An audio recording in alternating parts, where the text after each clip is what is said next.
Imagine owning a city, not a building, not a neighborhood, an entire city.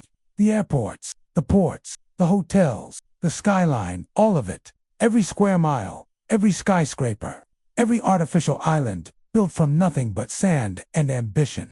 Most people think Dubai is a country. It's not. Dubai is a city inside a country called the United Arab Emirates. And for the last 200 years, one single family has controlled every inch of it.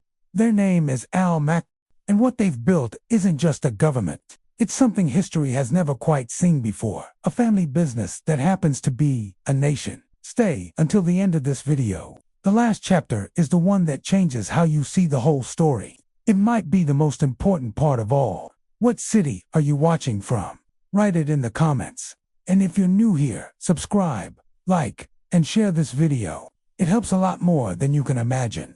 The tribe that refused to lose, 1833. The Arabian Desert. No oil, no skyscrapers, no Instagram, just scorching heat, endless sand, and a small tribe that decided to walk away from everything they knew and start over. The Al Maktoum family didn't inherit Dubai. They claimed it. A group of around 800 Bani Yas tribespeople left Abu Dhabi and settled at the mouth of the Dubai Creek, a natural harbor that turned out to be worth more than gold. They saw what others missed, a location that could become the trading heart of the entire Gulf region. Nobody gave them permission. Nobody handed them a map. They just looked at a strip of coastline and said, "This is ours now."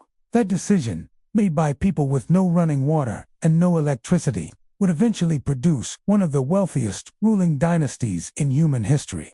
But before the billions came, there were 2 centuries of very difficult choices. And the first lesson the Al Maktoums ever learned was the one that built everything else. Location is power. Control the water, and you control the trade. Control the trade, and you control everything. The pearl divers and the British deal for most of the 18 and 1900s. Dubai wasn't wealthy. It was a pearl diving town.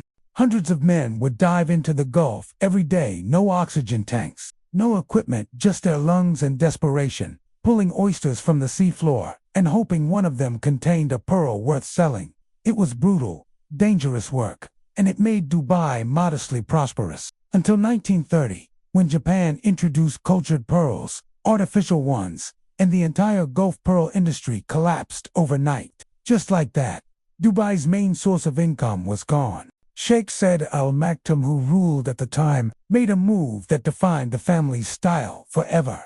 Instead of panicking, he made a deal with the British Empire. Dubai became a British protectorate, which meant military protection and access to trade networks in exchange for not doing business with anyone else. It wasn't perfect, it wasn't equal, but it kept Dubai alive, while the rest of the region figured out what came next. Pragmatic, absolutely, proud, complicated, but survival has its own kind of dignity.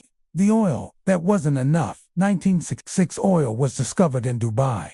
The city erupted, roads were paved, schools were built, modern infrastructure appeared almost overnight. But here's the detail nobody ever puts in the headline. Dubai's oil reserves were tiny compared to its neighbors. Abu Dhabi, sitting right next door, had roughly 94 times more oil than Dubai. Sheikh Rashid bin Said Al Maktoum, who ruled Dubai from 1958 onward, understood this immediately. He looked at the oil numbers and did the math. If Dubai relied on oil, Dubai would be broke within decades.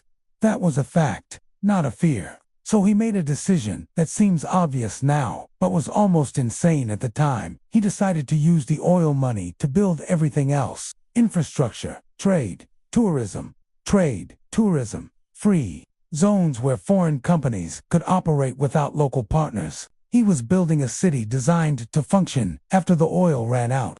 While other Gulf leaders were counting barrels, Rashid was counting what would come after the barrels. And that gap in thinking, that one shift in perspective, is the reason Dubai exists as we know it today. Sheikh Mohammed, and the vision then came. Sheikh Mohammed bin Rashid Al Maktoum, and the story accelerated. Mohammed took power officially in 2006, but he had been running things in practical terms for years before that, where his grandfather saw survival and his father saw infrastructure.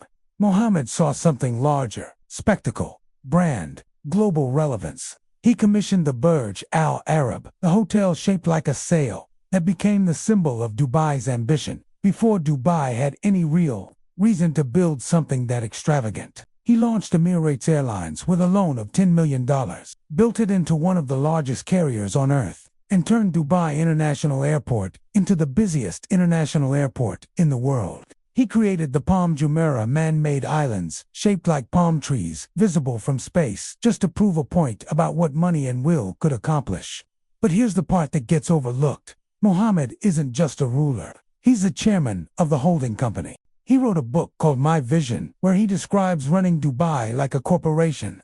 He genuinely believes and has said publicly that a country is just a company with better branding. And for Dubai, at least, it's hard to argue with the results. The empire they actually own. Let's talk about what the Al Maktoum family actually controls. Because they run, Dubai doesn't begin to describe it.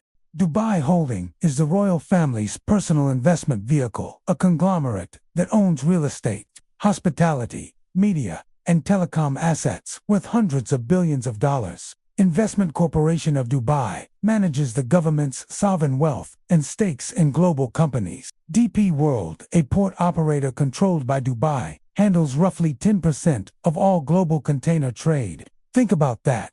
1 out of every 10 shipping containers moving through the world's ports passes through a company this family controls. Then there's Emaar Properties, the developer behind the Burj Khalifa, the tallest building on earth, and dozens of master-planned communities across the Middle East, Africa, and Asia. Emirates Airlines, Flydubai, Dubai Airports, Dubai Islamic Bank. When people say Dubai is rich, this is where the money actually lives, not in a vault. In a network of companies so intertwined with the state that separating the family's wealth from the country's wealth is, for all practical purposes, impossible.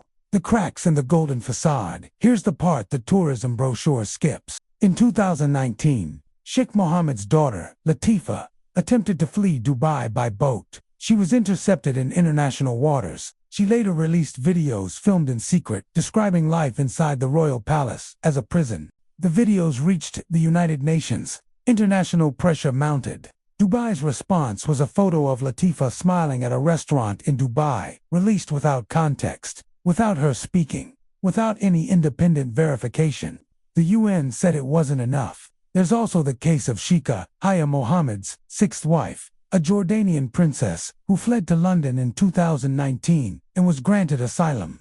A British court later ruled that Mohammed had used state intelligence services to hack her phone and the phones of her legal team. The judge described his conduct in terms that would end most political careers anywhere else. And then there's the labor question. Dubai's towers were built largely by migrant workers from South Asia, living in labor camps, earning wages that, according to multiple human rights organizations, can best be described as exploitation dressed up as opportunity. Is Mohammed a visionary? The numbers say yes. Is the vision built on a foundation that not everyone would choose? Also yes. You decide which part of that you want to focus on. Write it in the comments. I read all of them. The 2009 crisis. 2009. The global financial crisis had just torn through the world economy. And Dubai, which had borrowed aggressively to fund its expansion, suddenly found itself with a problem. Dubai World, the government's main investment arm, announced it needed to delay payments on roughly $26 billion of debt. $26 billion. That's enough money to run the entire government of Portugal for a full year. The markets panicked. International banks froze. The word default started appearing next to Dubai's name in financial headlines. For a city that had spent a decade selling itself as the future, this was a catastrophic moment. The image of invincibility cracked publicly, globally, and in slow motion. Then, Abu Dhabi wrote a check, $10 billion.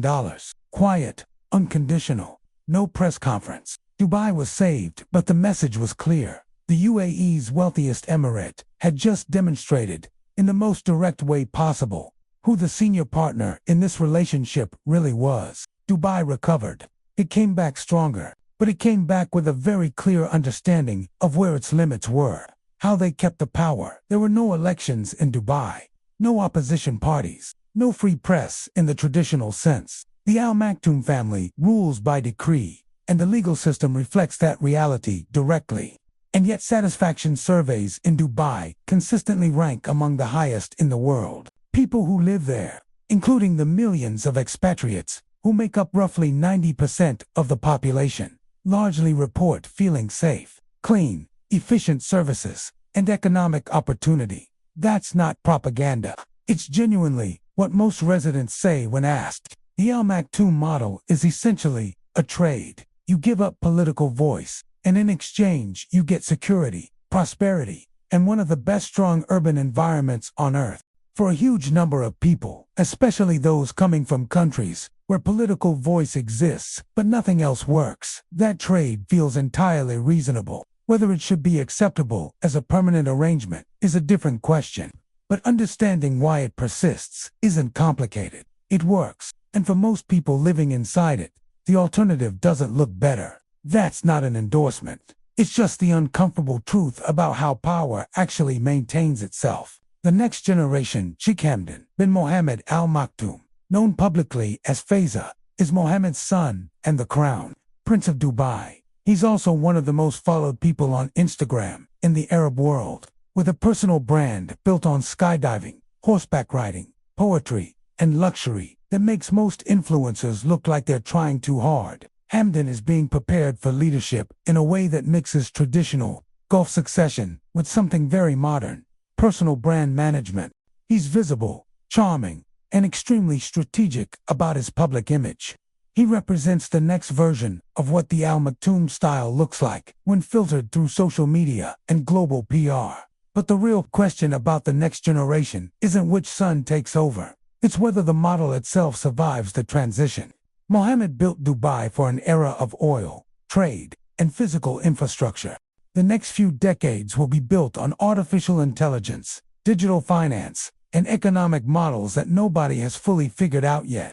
The family that bet on the future when everyone else was counting oil barrels now has to bet on the future again. The only difference is that this time, the entire world is watching and the competition is global, fast, and merciless. What Dubai actually tells us, here's the uncomfortable thing about the Al Maktoum story.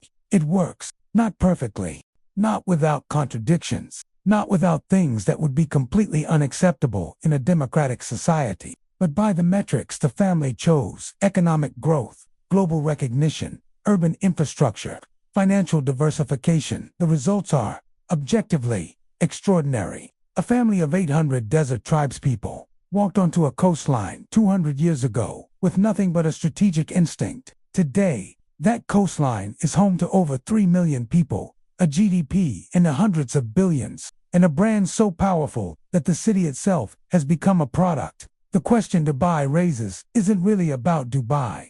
It's about what we're actually measuring when we call something successful. Is it growth, stability, freedom, prosperity?